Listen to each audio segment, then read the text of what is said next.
Cosmologia Bíblica. Fala pessoal, aqui é o Samuel Benini, mais uma vez com vocês, na segunda parte aqui da live com o nosso irmão Ednardo, do canal Cosmologia Bíblica, recebendo ele aqui mais uma vez, sempre para mim uma honra. Foi excelente a primeira live, muitas informações que ele pôde compartilhar conosco, e agora a gente vai estar explorando outros tópicos que a gente acha interessante e necessário para que vocês tenham uma noção geral do estudo de cosmologia, do estudo total de como se ler as escrituras, como ter uma espinha dorsal de entendimento para que você possa ler as escrituras e ter um entendimento correto de tudo. E é isso aí, meu irmão Ednardo. Seja bem-vindo mais uma vez e dê suas considerações para nós. Shalom, irmão Samuel. Shalom a todos. Uma satisfação enorme estar aqui. Sou muito grato ao nosso Criador, Eterno Pai Celestial, o qual chamamos também o Filho de Jesus Cristo. Para mim é uma grande satisfação estar aqui compartilhando um pouco do meu trabalho com esse público maravilhoso aqui do canal Metafisicamente.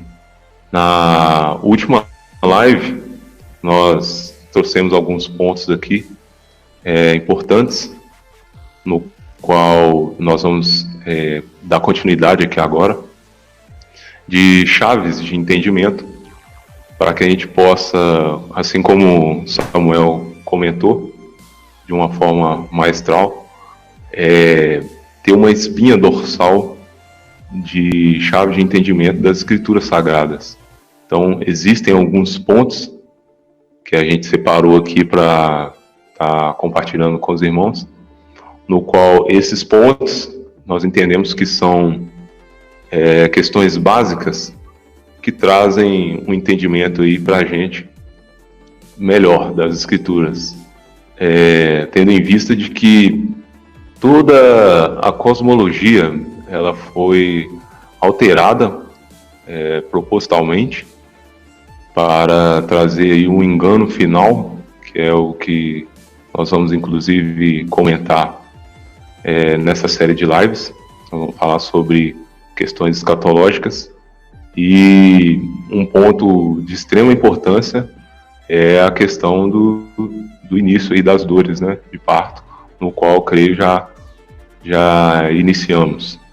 Então nós vamos falar sobre isso e vamos dar continuidade aqui a uma série de pontos no qual nós definimos como pontos básicos e chave para que a gente possa ter uma leitura bíblica, uma leitura das Escrituras Sagradas de uma maneira mais aproximada possível dos seus autores, né, que foram os povos antigos, os antigos hebreus, o povo do período bíblico. Então, já entrando na continuidade da live aqui, nós vamos abordar o primeiro ponto-chave de hoje, da live de hoje que nós vamos entrar, é a questão da configuração dos céus, dando continuidade ao entendimento que nós trouxemos da configuração da Terra, como ela realmente funciona, qual é a real cosmovisão, e também a configuração do Sheol. Então agora nós vamos passar para a configuração do céu, que é bastante complexo, tem muita informação, mas assim como nós discorremos na última live, nós entramos nesse tópico, nós vamos fazer da mesma forma. Eu vou trazer aqui um entendimento mais sucinto, para que vocês possam também, posteriormente, fazerem suas pesquisas e continuar estudando as Escrituras à luz dessas chaves de entendimento que o Criador nos permitiu ter acesso, para que nós possamos entender as Escrituras da melhor maneira possível. Além, é claro, de estar orando e buscando do próprio Espírito Santo, o Ruach HaKodesh, ou seja, aquele que o próprio Cristo deixou para que nós possamos receber a real interpretação através diretamente do autor. Eu creio que se você quer saber qual é a real interpretação, pergunte para o autor. Costumo dizer isso com amigos meus que me perguntam. Então, se você quer saber qual que é a interpretação correta das escrituras sagradas, pergunte ao autor, através da figura do Ruach HaKodesh, que é o que chamamos de Espírito Santo. Então vamos lá.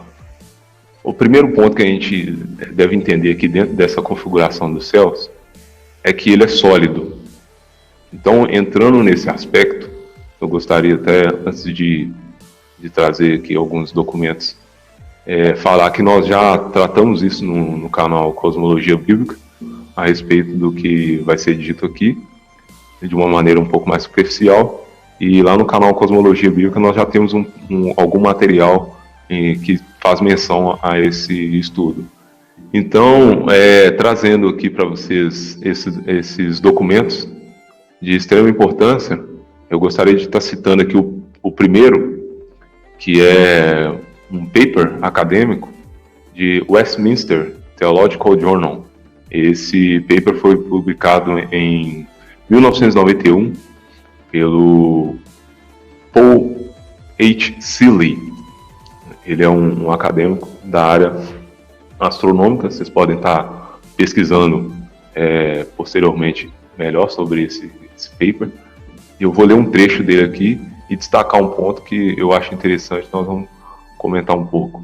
O trecho diz o seguinte: a evidência histórica, no entanto, que apresentaremos em concreto, mostra que o Rakia foi originalmente concebido como sólido, e não é uma expansão meramente atmosférica.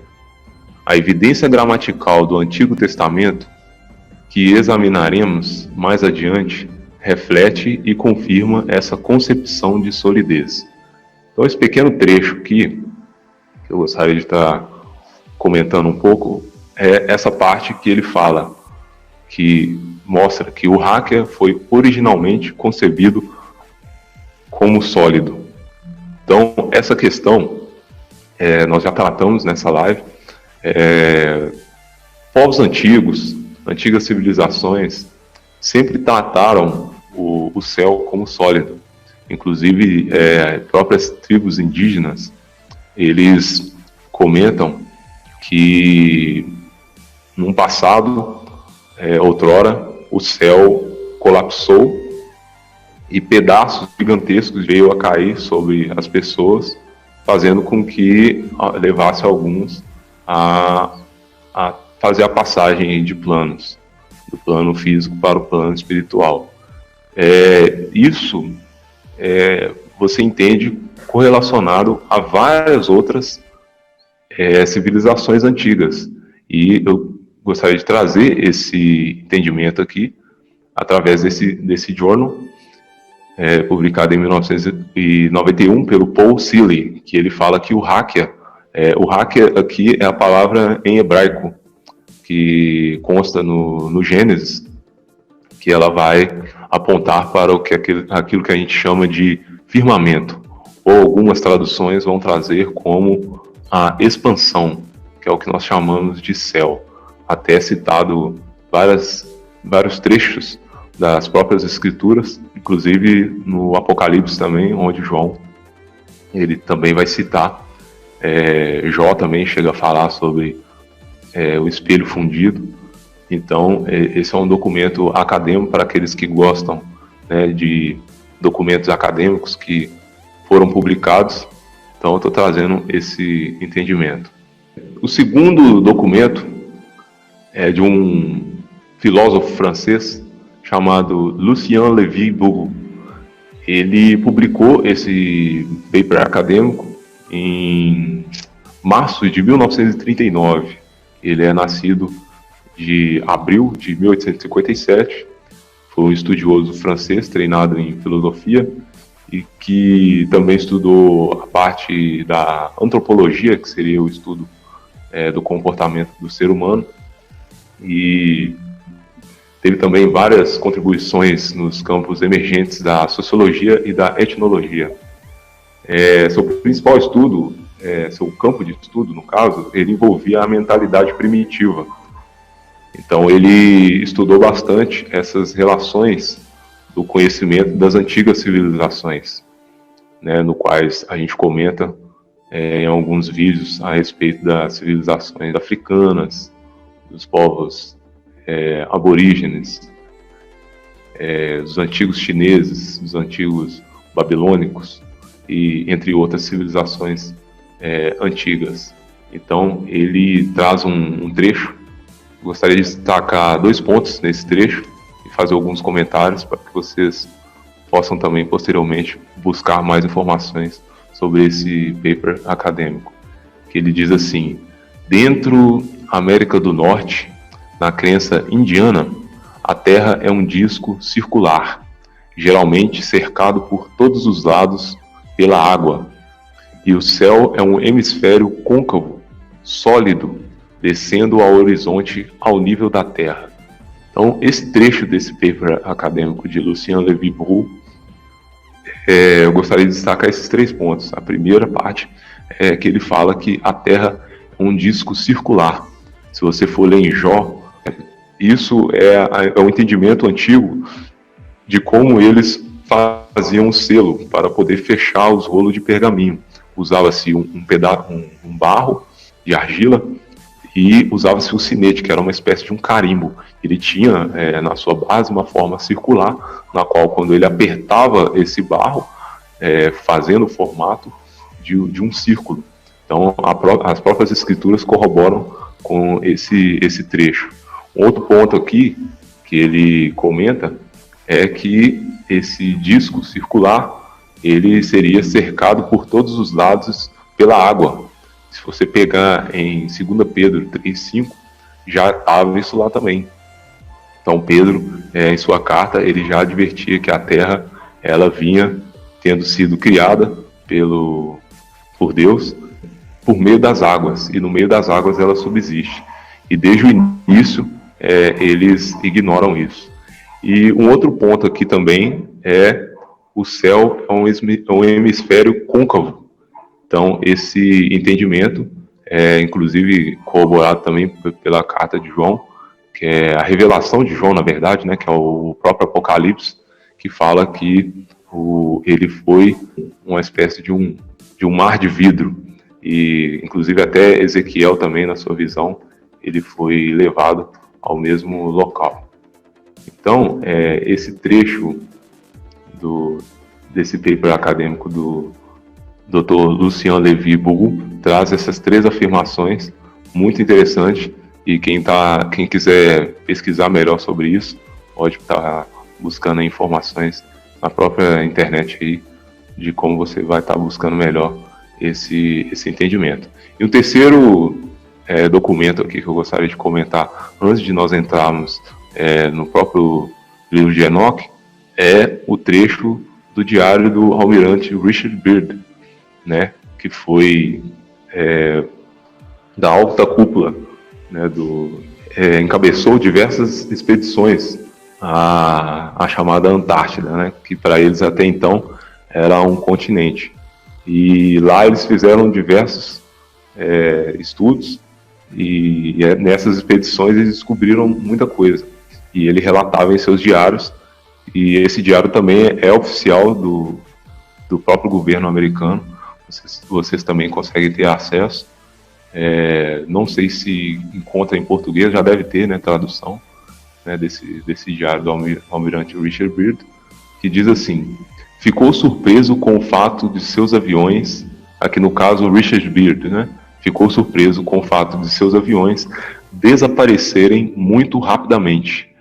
Muitos deles entraram em barreiras invisíveis e desintegraram-se no meio do voo.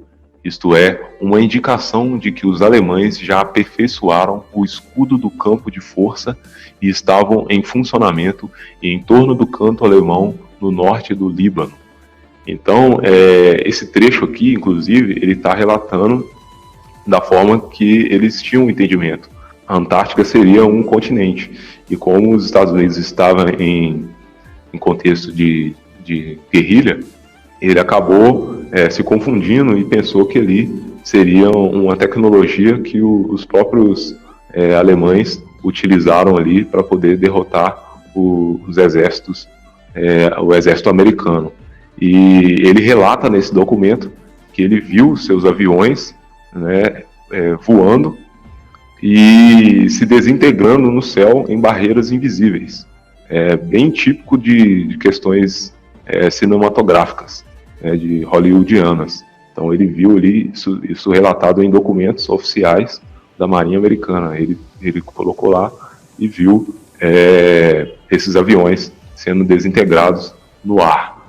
Nós entendemos que o Hakia, ou seja, o firmamento, ele não só é físico, mas ele foi criado como uma barreira eletromagnética, que eu entendo que tem a relação com essa afirmação, essa questão do domo, né, que é o que chamamos de domo celestial, ou seja, o firmamento.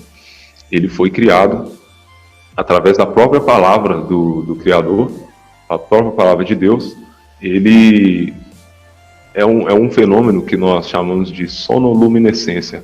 Como no início havia somente águas, ele usou o som, né, de sua voz, das suas cordas vocais, e esses sons geraram ondas, e essas ondas, atreladas ao próprio eletromagnetismo, elas geraram uma luz.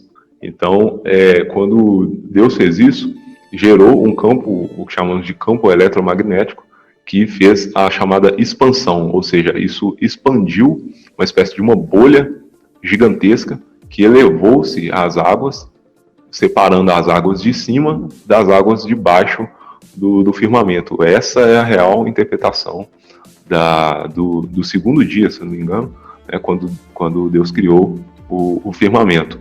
Inclusive as estrelas também são formadas, né, dessa forma. Então, seguindo aqui, esse trecho do diário do Almirante Byrd, também mais um paper oficial, com o qual nós podemos estar buscando informações oficiais, digamos assim, né, dadas pelo próprio sistema, que muitas vezes elas são ocultadas da maioria das pessoas. Alguns desses documentos, inclusive, não são fáceis de encontrar, mas também não é impossível. Se você fizer uma busca inicial, aí você consegue encontrar esse tipo de documento aí. Perfeito, meu irmão Ednardo, tá correto, concordo muito com tudo que você tem colocado, né?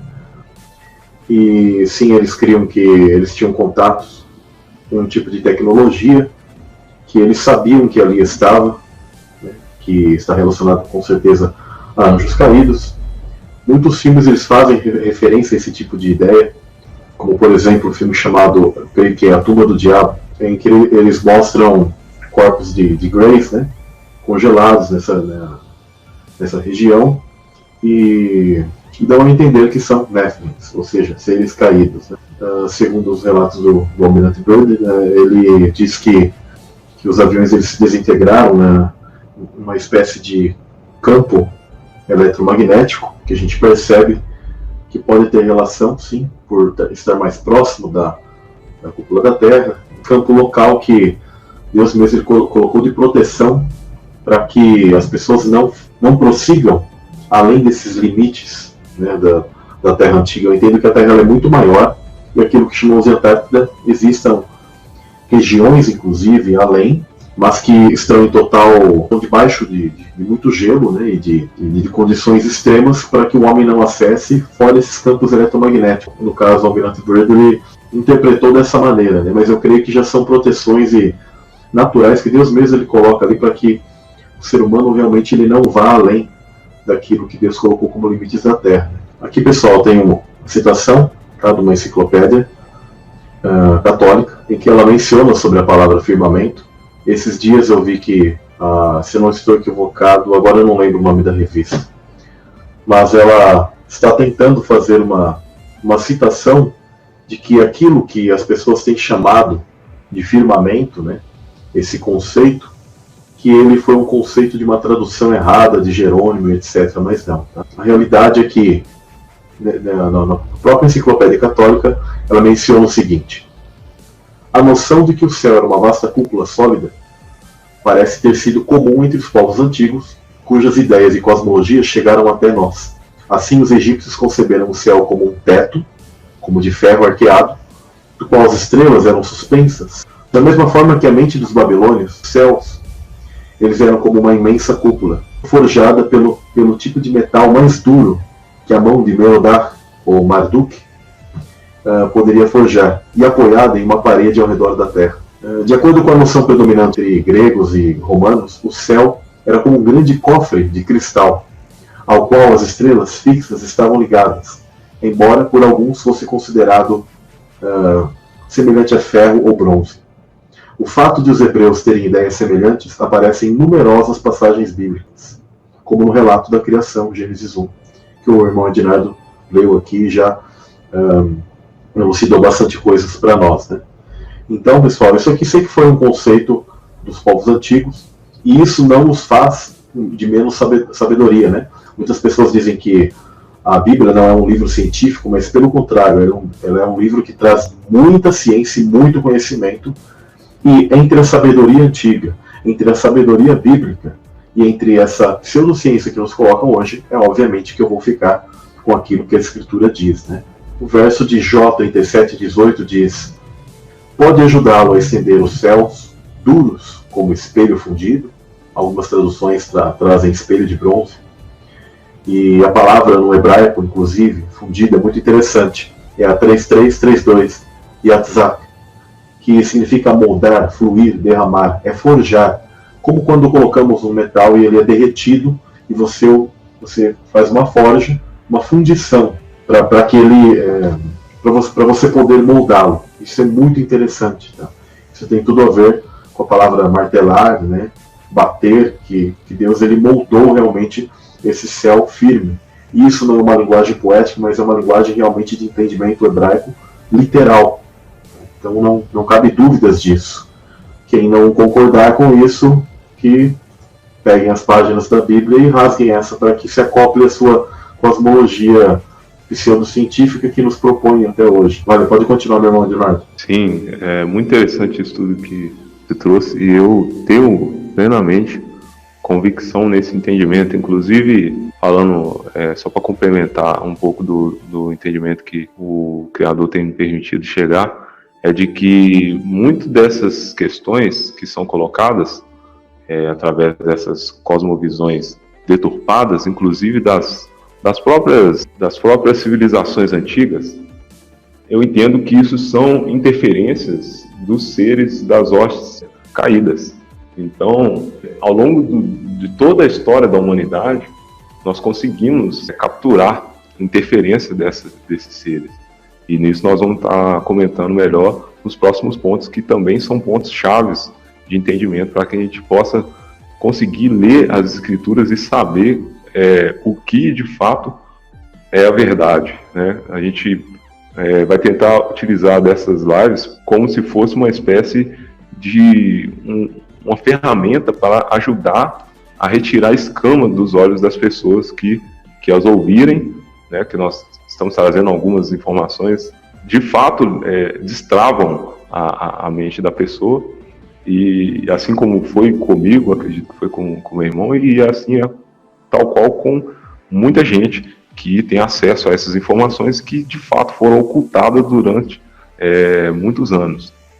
Então, quando você tem acesso a esse entendimento, a gente consegue ver que de fato as próprias escrituras, na nossa própria cara, elas foram alteradas, mas não alteradas no sentido de que foi retirada ou implementadas frases ou textos, mas alterada no sentido da própria tradução, né? Com essas diversas traduções que nós temos, elas utilizam muito também da questão do eufemismo, que é você alterar, né, a palavra, colocando palavras um pouco mais brandas para que as pessoas tenham um entendimento mais suavizado, digamos assim.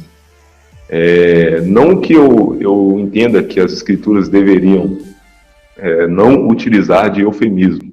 Até mesmo nós utilizamos, principalmente hoje, com essa questão da própria perseguição, né, que as plataformas digitais hoje estão fazendo, que é o que a gente chama de cerceamento da nossa liberdade de expressão.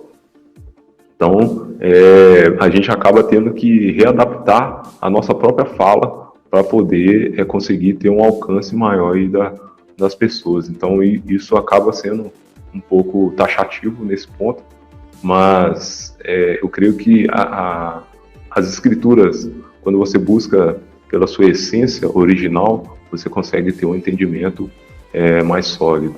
Mas dando sequência aqui, entrando nas questões dos céus, o primeiro céu, inclusive, esse material fala sobre a configuração do primeiro céu, que o próprio Enoque traz o entendimento de que seria a substância etérea, ou a conhecida pela pseudociência como matéria escura, ou vácuo, ou propriamente dito, o próprio éter.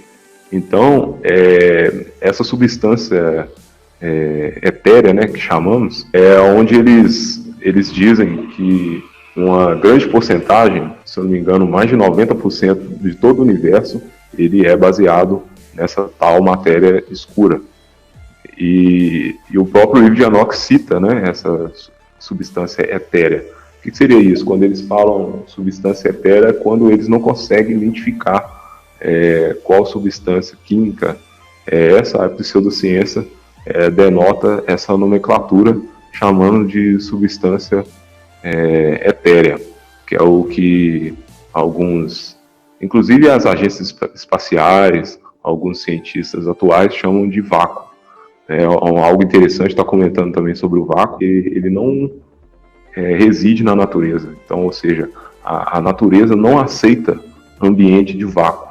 Então, para você ter, por exemplo, um ambiente de vácuo, você precisa ter um container, né, ou um local fechado, para que o vácuo seja possível de estar sendo reproduzido. Então, só daí você já consegue também colocar um problema grande para ser resolvido pelos pseudocientistas da cosmovisão moderna, né, que é chamado modelo heliocêntrico, porque o próprio vácuo a natureza não aceita.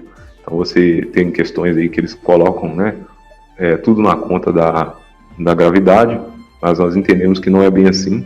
Quando você vai utilizar uma situação de vácuo, você precisa ter um container pressurizado para conseguir reproduzir essa questão. E a atmosfera, ela não interage em ambiente de vácuo. Então a natureza, tudo na natureza busca um equilíbrio. Então o Criador, ele é tão equilibrado nesse ponto, nesse quesito, que a própria natureza busca um equilíbrio. Não é possível haver ambiente de vácuo em interação com os gases, no qual nós chamamos gases atmosféricos, ou na camada atmos da Terra.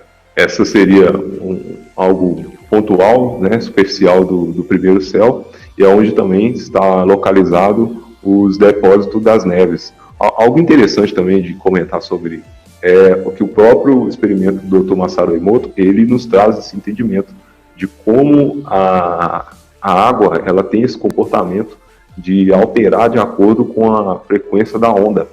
Então nós já abordamos isso no canal Cosmologia Bíblica, a respeito da água e desse experimento do Dr.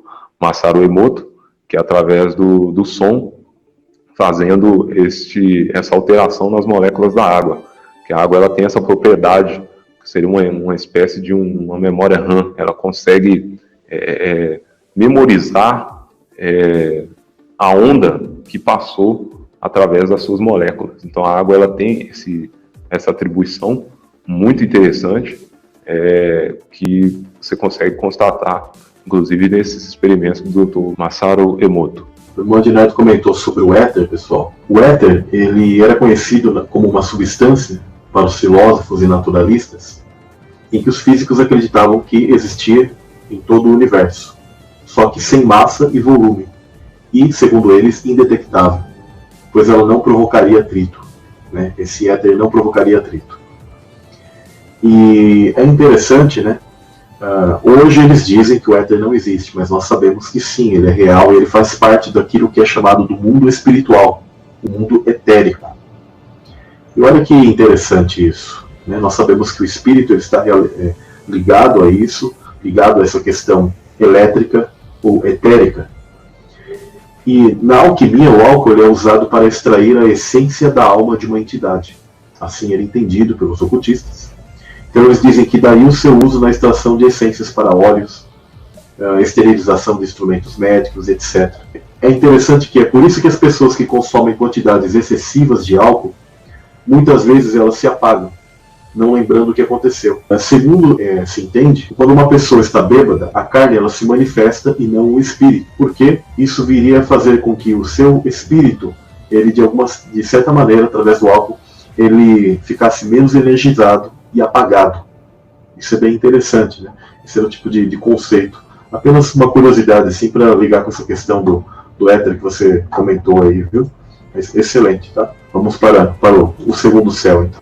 Então, dando sequência ao segundo céu, como foi dito, é a questão onde os astros celestiais eles estão posicionados. Mas esses astros, no quais eu coloquei aqui, o qual o livro de Enoque vai estar relatando, nós entendemos que são chamados planetas, que a pseudocosmologia vai dar entendimento de que são moradias, né, no espaço sideral, cosmologia que vocês já estão acostumados, na qual é ensinada nas escolas.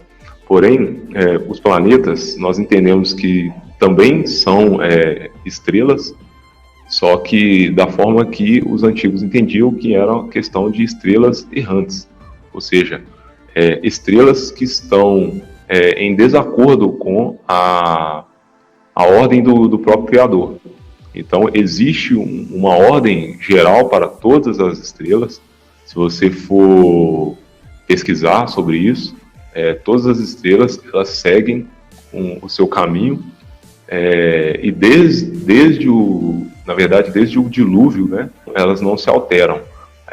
Nós temos, claro, questões de fenômenos, né, que são chamados fenômenos meteorológicos, ou seja, os meteoros que a gente vê na atmosfera, ou no céu, né, propriamente dito, classificados inclusive pela própria ciência como fenômenos meteorológicos, até tranquilizando aí a maioria das pessoas, pode ficar despreocupada que não vai cair nenhum meteoro na casa de ninguém e muito menos em lugar nenhum. Então isso é tudo uma jogada de marketing das próprias agências e os divulgadores da ciência acabam fazendo para poder cada vez mais continuar utilizando dessa narrativa para até uma questão financeira, né? Ficar recebendo investimentos dos órgãos governamentais para continuar essas pesquisas aí. Mas, voltando ao entendimento dos astros em rebeldia, nós entendemos ali que as estrelas, inclusive nós vamos comentar isso posteriormente na live, elas são interações, né, eletromagnéticas que tem a ver também com a questão dos anjos. Então cada anjo, cada estrela na verdade, ela tem por trás ali seres angelicais que são responsáveis pelo funcionamento dessas estrelas, para que elas cumpram sua função, né, dada pelo Criador inicial, que está lá em Gênesis, né, que os luminares eles foram criados para a função de dia, horas, sinais, estações e anos, exatamente. Então, lá em Gênesis, o próprio Criador determinou lá na criação que essas estrelas fossem responsáveis por isso. Inclusive tem uma questão que eu gostaria de estar comentando sobre isso, está relacionada ao céu, que é a profecia da mulher vestida de sol. Quando você pega as escrituras, você vai ver essa questão da mulher vestida de sol. Gostaria até que, se puder também, o Samuel depois desse o entendimento dele sobre isso. Mas todas as estrelas no céu, elas foram determinadas pelo Criador para que elas pudessem também dar cabo das próprias estações e dos sinais. Inclusive o próprio Messias, ele sempre apontava para as estrelas, para o céu, na verdade, né, para os fenômenos meteorológicos, porque ele, desde já, ele já estava dando a nós o entendimento de que tudo está conectado, né, os céus e a terra, os seres físicos, os seres interdimensionais, e inclusive as estrelas. Então, quando você estuda a questão do alinhamento astronômico, você consegue ter esse entendimento de algumas profecias bíblicas, inclusive a própria profecia da vinda, né, da primeira vinda do Messias, na qual ele nasceria na manjedoura, a estrela que saiu, né, da constelação de Órion, passou pela constelação de Leão e rompeu pelo ventre da constelação de Virgem, ou seja, a figura da mulher, ela passou pelo ventre, indicando que ali havia nascido o Messias.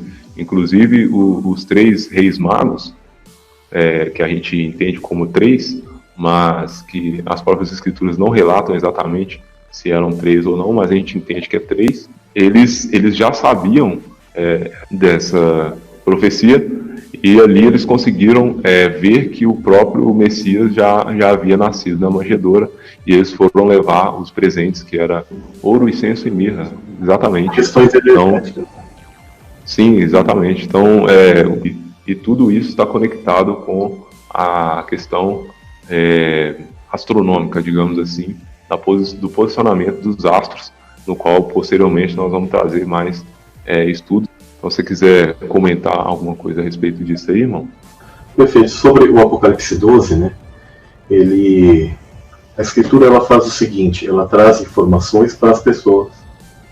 E no firmamento, o tipo de conhecimento aquilo que nós chamamos de astrologia, né? Que os astrólogos, que os sábios antigos eles tinham, era de que o firmamento ele é um grande escrito. Ele faz parte da grande escritura que o homem não pode alterar. O homem pode alterar papéis, pode alterar até a tradição oral, pode alterar o entendimento dessas sabedorias antigas, mas a verdade está ali, e Deus ele deixou o posicionamento das estrelas, do Sol e da Lua, todos de uma maneira que eles trazem uma mensagem, e os sábios antigos eles entendiam. Então, no Apocalipse 12, como eu já falei brevemente para algumas pessoas, ele retrata algo que ocorreu lá nos céus. Eu entendo que a mulher vestida, ela significa o Espírito de Deus, Ruach HaKodesh, simbolizado uma mulher. O Sol e a Lua tem a ver com a sua glória. A Lua tem a ver com uma questão também, inclusive, reprodutiva, tá, de nascimento, e também simboliza o período em que Deus, ele, por exemplo, deu a lei, que o calendário hebraico antigo ele era não só solar e não só lunar, mas lunisolar. Então eu entendo que ali reflete, no início do Apocalipse 12, tanto a lei como hoje a glória que nós teremos, que essa lei ela é antiga, ela está desde os céus, e ela possui uma coroa de 12 estrelas, que são as 12 casas celestiais que estão ligadas ao firmamento, que são as famílias celestiais, ou tribos de Israel, que representam inclusive isso. E dentro disso houve uma guerra celestial. Tá? Então esse tipo de conhecimento, ele também foi colocado como uma sabedoria no firmamento. Então existem os signos, e os antigos eles sabiam que, no caso, por exemplo, o planeta Júpiter, a estrela Regulus, entre outras estrelas muito importantes, elas estão ligadas ao Messias. Ele ficou 9 meses dentro do ventre, por assim dizer, né, da constelação de Virgem, e quando houve a saída desse corpo celeste, é quando foi o anúncio do nascimento do Messias. As estrelas elas também participam dessa interação, inclusive de maneira científica, elétrica e eletromagnética, e as estrelas são como receptáculos de plasma, onde o espírito dos seres está ligado ali, e através desse tipo de interação, ela traz, quando há a fecundação, ela traz o espírito ser para o ventre da mulher, que é o portal para o mundo físico. Então ali, em Apocalipse 12, está relatado tanto um alinhamento estelar, como algo que ocorreu nos céus, que está relacionado ao Messias, e está relacionado a nós. Por que ao Messias? Porque no verso 2 de Apocalipse também diz o seguinte: e estava grávida e com dores de parto e gritava com ânsias de dar à luz. E nós sabemos que isso está relacionado depois ao Messias, que é o que há de reger todas as nações com vara de ferro.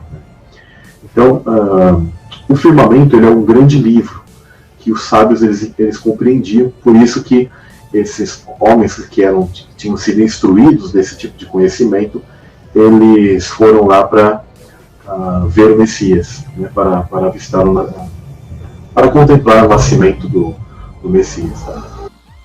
Dando continuidade aqui ao estudo, o que inclusive a própria pseudociência já vem reconhecendo essa questão que existem outras dimensões, inclusive algumas vertentes, eu já tenho lido sobre isso, vão dizer que existem 10 dimensões. Até esqueci de comentar isso antes de iniciar aqui. Mas, inclusive, a terceira dimensão, no caso, a dimensão cósmica, que seria o terceiro céu, ele vai possuir ali um abismo, ou seja, é exatamente como é comentado lá, se não me engano, em Lucas, da passagem do próprio Lázaro e o rico, que um estava na dimensão no qual é chamada de seio de Abraão, e o outro estava na chamada dimensão que seria o Sheol, no qual a gente já comentou, e ali há uma conexão entre dimensões, no qual eles, através de Abraão, eles conseguiram se comunicar, e ali ele pediu que fosse molhada, né, a ponta do dedo, para poder aliviar ali o seu sofrimento. Então, o terceiro céu, ele é onde vai ter essa conexão entre a dimensão da própria dimensão edêmica, né, no caso seria o Jardim do Éden, ou a própria dimensão na qual a gente denota como sendo o seio de Abraão, que as escrituras trazem, e essa questão conectando a uma interdimensionalidade com o próprio Sheol, no qual teve essa passagem ali que nos trouxe esse entendimento. Então, só fazendo uma pincelada geral, esse aí seria o terceiro céu. O quarto é o ciclo dos astros celestiais, então onde está ali a Lua, o Sol, inclusive Enoque, ele vai comentar ali uma quantidade de anjos que são responsáveis pelo luminar maior, no qual a gente chama em português de Sol, que seria aí também o nome de uma entidade da mitologia grega. Enoque, ele menciona ali uma quantidade de anjos que são responsáveis pela ordem do Sol, pela ordem solar. Então, esse seria ali o quarto ciclo, né, a quarta dimensão, onde está ali o que chamamos de Sol. Inclusive, ali é mencionado também no livro de Enoque uma espécie do arco-íris, que você consegue, é o que a gente chama de arco-íris, né, que seria o arco do céu, né, que em inglês seria rainbow, né, que seria, a gente transliterando aí, a gente diria que seria o arco do céu, que eu gosto de falar que é o arco do Criador. Essa questão também toda essa nomenclatura, né, que ela é colocada, ela é proveniente aí dessa interferência dessas hostes rebeldes. Então, inclusive essa afirmação do arco celestial, que trazem ali as cores que estão envolto, né, ali o início do trono do Criador, você também consegue correlacionar com a própria afirmação de João, né, no Apocalipse capítulo 4, né, no versículo 3, ele vai trazer ali algumas características da visão dele, a qual ele viu ali o trono do Criador, essa questão do arco celestial, né, que são cores, e ele vai falar também sobre a pedra jaspe, sardônica, e raios, e uma série de questões ali que eu entendo que vai envolver questões até eletromagnéticas, que eu entendo que ali também é a questão na qual a gente consegue ter a visualização das chamadas auroras, né? Então as auroras, elas trazem essas cores das mesmas pedras que o próprio João vai comentar aqui, que seria a pedra de jaspe e sardônica, que seria uma coloração esverdeada e uma coloração mais rubra, muito parecida com o que você vê nas regiões nórdicas, né, mais próximas ao centro magnético do Taurus, né, que seria a Terra. Então ali você consegue ver essas cores, e esse aí seria o entendimento do quarto céu. Um ponto interessante, só para acrescentar, pessoal, que a distribuição das tribos de Israel sobre o centro, que é o tabernáculo, elas apontam para o que seria o firmamento, a distribuição dessas casas zodiacais, dessas tribos celestes, e a tribo central, a tribo de Levi, é entendido que ela possui uma pedra verde, tá? Alguns traduzem por esmeralda. E é muito interessante que a gente conhece a cosmologia do plano terrestre, em que o firmamento ele está disposto e ao centro tem essa aurora, né, que o irmão Odinardo acaba de comentar, em que ela é de uma cor esverdeada, né, que os povos também chamavam aquilo de árvore cósmica, os nórdicos chamavam de Yggdrasil ou algo do tipo. Mas é interessante que a tribo central, né, sendo a tribo de Levi, que cuidava desse serviço sacerdotal, ficava ao centro com a cor de pedra verde, que aponta para o centro da Terra, porque a distribuição das tribos celestiais ela era circular e não quadrada, como colocam para nós. Tá? O pessoal geralmente coloca quadrado, mas aquilo já era um símbolo do nosso plano terrestre. Então a tribo celestial do centro, ela representa essa aurora, inclusive boreal, verde, que tem a ver com o serviço sacerdotal da tribo de Levi, e as outras tribos celestiais que representam o firmamento que está ao nosso redor. O quinto céu seria aí uma conexão, né, atemporal, que eu entendo, né? Tudo isso que a gente está comentando aqui, acima do primeiro céu, aí já vai entrar no campo atemporal. Pois eu entendo que quem define, né, essa questão de tempo, essa sensação temporal que nós temos de dia, noite, dos anos se passando, dos meses, tudo isso vem devido aos próprios luminares, né, colocados exatamente para definir isso aí. Seria uma conexão na qual o quinto céu ele vai ser conectado lá com o segundo, que é onde está, também faz parte de algumas estrelas errantes.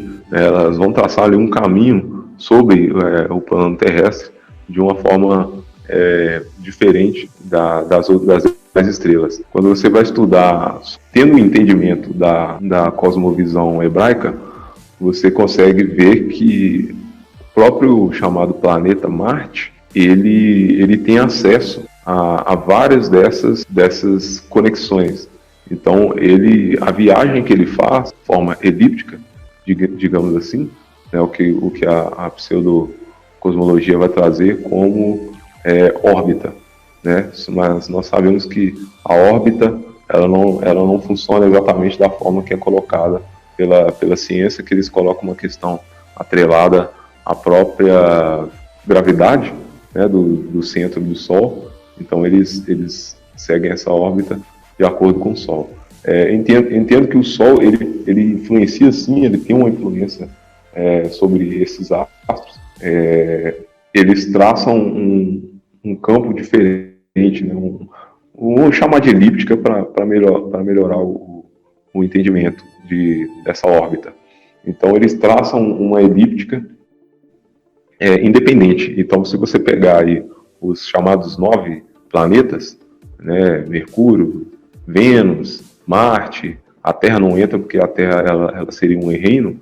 Então, se você pegar cada um dessas estrelas errantes que os antigos assim colocavam, elas vão trazer um entendimento de uma elíptica própria, né, fazendo uma viagem atemporal sobre todo o plano terrestre. Então, o planeta Marte ele é interessante porque ele faz essa viagem entre os reinos, né, que seria a configuração do céu. Quando você vai interpor, né, esse estudo que o próprio Enoch traz com os estudos astrológicos Steve Torrance, né, que é um americano que trouxe esse estudo astrológico e ele ilustrou. Sol e Lua, eles estão linkados a uma outra dimensão. E o que nós vemos aqui, eles são corpos celestes, mas que eles, em realidade, eles estão em outra dimensão e estão se manifestando aqui na nossa dimensão, através da holografia magnética. São corpos interdimensionais, né? Tem até o cientista que o pessoal sempre menciona, isso, o Eric Doller, ele sabe que o Sol ele está vinculado a algo que vem de outro lugar, que ele não sabe responder como, mas que o Sol está aqui, próximo a nós, que ele vem de outro lugar. Ele não é um cientista que crê na cosmologia da Terra plana, mas ao mesmo tempo você percebe que ele tem a noção e sabe que o tipo de cosmologia que nos dão, ela não tem as respostas. Mas ele entende que o Sol está vinculado a fenômeno é um Sol de plasma, um fenômeno eletromagnético, e que ele está vinculado a algo que vem de outra dimensão. E nós sabemos que quando os novos céus e nova terra foram criados, em realidade, que é o relato de Gênesis, ele já está linkado a esse terceiro céu que você inclusive mencionou, que eu entendo que é a terra dos justos que nós herdamos, não exatamente este mundo aqui caído em que os seres estão configurados onde ele será consumido, né? E eles já sofrem no segundo céu, como você comentou, que por sua vez o líder deles está preso no quinto céu. Mas é isso, depois eu comento algo que está no livro de Raziel, que vai corroborar com isso. Então, para seguir, o sexto seriam ali 7 grupos angelicais responsáveis pelo círculo dos astros. Então, inclusive, aqui no sexto céu vai entrar um tema também bastante polêmico, que aí ele vai se estender durante os outros céus, que é o início das casas do zodíaco. Então, muita gente tem um entendimento equivocado, né, em relação à questão dos zodíacos, mas nós temos que entender que toda a cosmologia ela foi criada. Então, o próprio Criador ele já estabeleceu, né, o que chamamos de estrelas, as constelações, né, então elas são responsáveis por tudo que ocorre aqui na Terra. Inclusive, não sei se já foi mencionado, os anjos eles têm o que chamamos de anjos, né, que são seres celestiais. Eles têm essa responsabilidade. Inclusive, aqui no sexto céu é onde vai dar início às hostes de adoração, né, onde a Bíblia menciona, e o livro de Enoch também vai fazer essa menção aqui no sexto céu, no quais esses seres celestiais estão 24 horas, né, adorando ao Criador, que é o que a gente chama de 24 anciãos e os querubins, né, que nós chamamos de querubins, e algumas classes de serafins também vão estar fazendo parte aqui. Então, no sexto céu, eu entendo que ali vai dar o início também às casas do zodíaco, e ela vai se estender até o 10º céu. Então, você vai começar a encontrar, inclusive a partir do 8º céu, o livro de Enoch ele vai mencionar melhor sobre isso, né, as constelações do zodíaco. Para encerrar de uma forma mais completa aqui, essa questão dos céus, o 7º ele vai trazer ali o início do trono do Criador. Então, o livro da Ascensão de Isaías, ele também fez esse registro, denotando que Isaías também ele foi levado por hostes celestiais,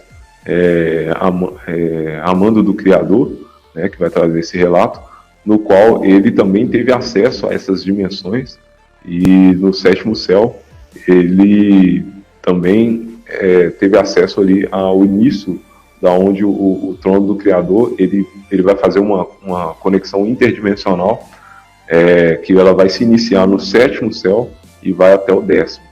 Então, só para corroborar o entendimento, o sétimo céu é onde algumas cosmologias elas vão tratar de unificar, no qual a gente ouve algumas cosmologias trazendo o entendimento que existem 7 céus, umas vão trazer 10 céus, igual está relatado no livro de Enoque, nesse livro da Ascensão de Isaías.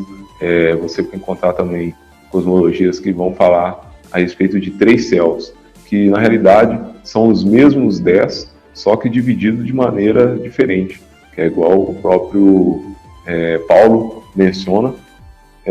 Ele muito provavelmente também teve acesso a esses escritos, né, principalmente o escrito de Enoque, e ele vai mencionar também essas dimensões, só que reduzindo para um entendimento de que seriam 3 céus, mas que na verdade são os 10 céus, né, subdivididos. Então vai ter cosmologia também que vai indicar que são 7. Então o 7 ali seria onde é o início da habitação do trono celestial, que é onde foi levado também João, no qual ele viu o trono, Isaías, e diversos seres interdimensionais fazem parte. Então ali no 8º, você também vai ter a questão do zodíaco celestial, né, que é o que eu já mencionei, e o 9º, que é a habitação do arcanjo Gabriel. Então o livro de Enoque ele vai mencionar ali que é onde eu entendo que o próprio Enoque ele recebeu já o seu galardão. Eu compreendo que a questão do galardão ela tem a ver com governo. Então ali Enoque ele recebeu, digamos assim, parte do seu galardão, porque é complicado de explicar, porque nós enquanto seres humanos nós temos a impressão de que essas coisas vão ser ocorridas no futuro, mas nós temos que entender, uma das chaves que nós colocamos aqui, que é a questão da atemporalidade, né, que nós já mencionamos na última live. E quando você sai desse campo temporal, digamos assim, dessa dimensão física, tudo já ocorreu, tudo ocorre e tudo ocorrerá ao mesmo tempo, ou seja, não existe tempo. Né? Quando, inclusive, até o próprio Nikola Tesla, eles mencionam algumas narrativas que ele conseguiu fazer essa quebra, né, da barreira do espaço-tempo, fazendo essa conexão entre o passado, o presente e o futuro. Né? Então vai ter estudiosos aí que vão demonstrar que ele conseguiu ter acesso à visualização desse campo atemporal, através do próprio eletromagnetismo, no qual ele dominava bastante. Então, eu entendo que quando você sai do campo temporal, você consegue ver tudo de uma maneira única. Então, tudo que é passado, tudo que é presente, tudo que é futuro, acontece ao mesmo tempo. Então, isso para nós seres humanos que estamos confinados na matéria física, nessa matriz biológica que é o nosso corpo físico, material, nós não conseguimos ter esse entendimento. Mas no momento em que você sai disso, desse campo temporal, a gente consegue compreender melhor, inclusive até as próprias escrituras. Perfeito. Isso aí que o irmão Ednardo comentou, de que algumas cosmologias apresentam 10, outras 7, e alguns creem que a escritura fala apenas de 3.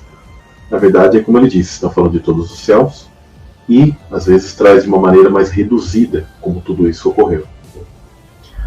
Antes de toda a queda dos anjos, eu compreendo que Desses 10 céus, Satanás ele estava ao controle de 9 céus.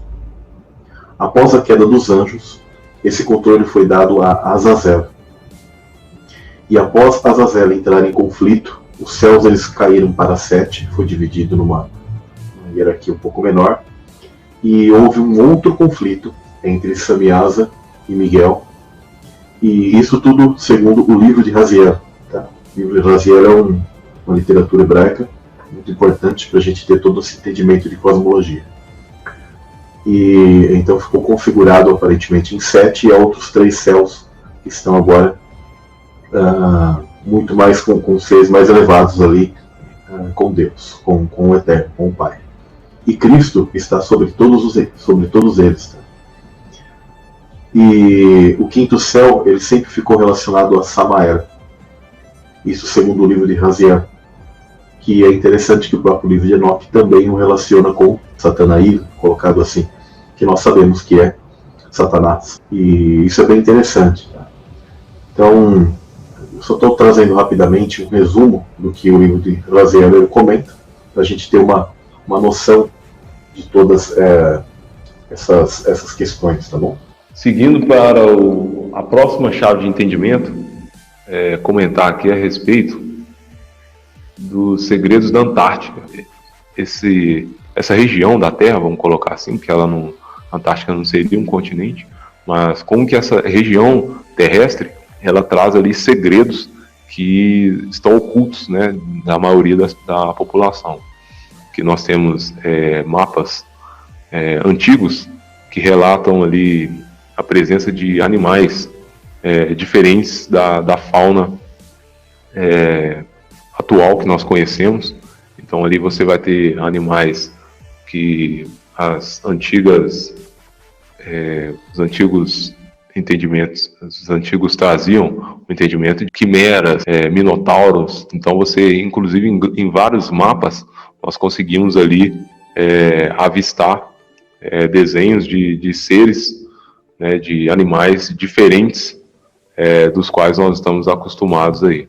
Existem mapas de não muito tempo atrás que mostram uma Antártida não congelada exatamente, mas até um clima tropical quente, porque eu entendo que a Antártida ela fazia parte de todo o contexto de terra antediluviana, e pós-dilúvio ainda assim ela ainda apresentava um clima mais ameno, e eu entendo que o círculo do Sol e da Lua eles estão mais fechados hoje, a ponto de que essas regiões agora fiquem congeladas, né? Nós chamamos isso de borda, mas não que exatamente seja uma borda ali e o limite da Terra já esteja ali. São limites da Terra, mas não quer dizer que você vai dar alguns passos e já vai cair no abismo entre o firmamento e a Terra. Não. Eu entendo que é uma grande extensão ali ainda, e são terras inóspitas, onde os seres celestiais eles foram fossilizados, petrificados e congelados. Tudo de uma vez, por sua vez, né? E é excelente, muito bom que você trouxe. Sim, entrando no próximo ponto, a chave de entendimento, que seria a verdadeira função dos astros celestiais, só dando uma pincelada rápida, a mídia mainstream, né, toda essa cosmovisão heliocêntrica, ela vai nos trazer aí o entendimento de que o Sol ele seria uma combustão de gás hélio e nitrogênio. Assim como eu já mencionei na live, a natureza ela não aceita desequilíbrio. Então, o próprio Criador ele já estabeleceu essa ordem natural. Então, quando você coloca algum material em combustão, ele vai transformar essa energia até se consumir. Ou seja, o Sol, se ele fosse uma combustão de gás hélio e nitrogênio, e se ele fosse datado, né, dos tais bilhões de anos, se não me engano, 50 bilhões de anos, né, então ele já teria se autoconsumido por si só. Então, quando você, por exemplo, joga um vidro de álcool e põe fogo, essa combustão ela vai queimar até se consumir. E quando você vai transferir esse mesmo padrão para o Sol, você vê que não funciona dessa forma, porque, de acordo com essa afirmação, ele teria que se autoconsumir em muito pouco tempo, né, já que ele teoricamente seria uma combustão de gás hélio e nitrogênio. Então, na verdade, o Sol, ele é, como o nosso irmão já mencionou, ele é um transformador tridimensional. Então, inclusive, ele já chegou a citar o estudo do Eric Doherty, né, que é um cientista que ele não vê, assim como bem mencionado, a cosmovisão hebraica, mas ele entende que o Sol ele é um transformador tridimensional, ele traz energia de uma outra dimensão para a nossa dimensão física. Então, assim como eu já mencionei em outras lives, em outros canais, que inclusive periodicamente eu estou colocando elas no canal Cosmologia Bíblica, eu já mencionei que o Sol ele funciona como um luminar mesmo. Então ele está ali em uma outra dimensão que o livro de Enoque vai chamar ali de terceiro céu, quarto, né? E ele vai, o Sol que a gente vê aqui na Terra, ele vai, na realidade, trazer essas ondas eletromagnéticas, né, que tem a ver com as ondas de calor. E é muito fácil a gente entender isso, que o Sol, ele na verdade, ele é elétrico. Isso está tão na nossa cara que às vezes as pessoas não conseguem enxergar devido a essa programação mental que já foi feita, né, durante anos. Porque nós temos as próprias placas, né, de energia fotovoltaica, né, que a gente conhece como energia solar, elas funcionam como um transformador de energia eletromagnética. Então ela recebe essas ondas elétricas e magnéticas, ou seja, as ondas eletromagnéticas de calor, e transformam em energia para nossas casas. Então nós temos aí hoje diversos aparelhos que utilizam da energia do Sol para poder transformar em energia elétrica para o uso doméstico. Então é algo que já está muito fácil no nosso entendimento, e as pessoas, através dessa programação, pensam, né, que o Sol ele seria uma combustão de gás hélio e nitrogênio. Temos também a própria questão da fotossíntese, né, que as plantas também, assim como nós, seres biológicos, elas também recebem energia do Sol e transformam essa energia em energia vital para que elas possam estar dando seguimento, inclusive colaborar com a vida biológica na Terra, que nós dependemos, né, de toda essa interação que a Terra ela nos oferece através da mão do Criador. Então, toda a vida vegetal no reino físico, na flora e na fauna, ela vai depender ali da luz solar, e que eu entendo que são interação de cargas de prótons, que seria as cargas positivas. Assim como muito bem mencionado pelo nosso irmão Samuel, a Lua, ela também tem essa interação. Então, isso nem é muito difundido. Muita gente toma o Sol como sendo algo muito importante, até porque ele é um luminar ali que faz bastante diferença, né, iluminando o dia inteiro, e acaba trazendo questões que a gente faz com que o nosso entendimento consiga notar mais. Mas a própria Lua, ela também tem interações extremamente importantes. Se você for pegar para estudar, a luz da Lua, ela seria uma luz fria. Inclusive, experimentos com próprios termômetros a laser, você consegue constatar que a luz da Lua ela é fria, contradizendo, né, toda essa questão que eles colocam de que a Lua ela reflete a luz solar. Não é bem dessa forma, não. Ela tem sim uma interação com o Sol, né? Eu entendo que ela recebe desse eletromagnetismo, faz como se fosse uma espécie de um uma recarga das suas baterias, e depois ela transforma essa energia e ela distribui essa energia interagindo nas águas.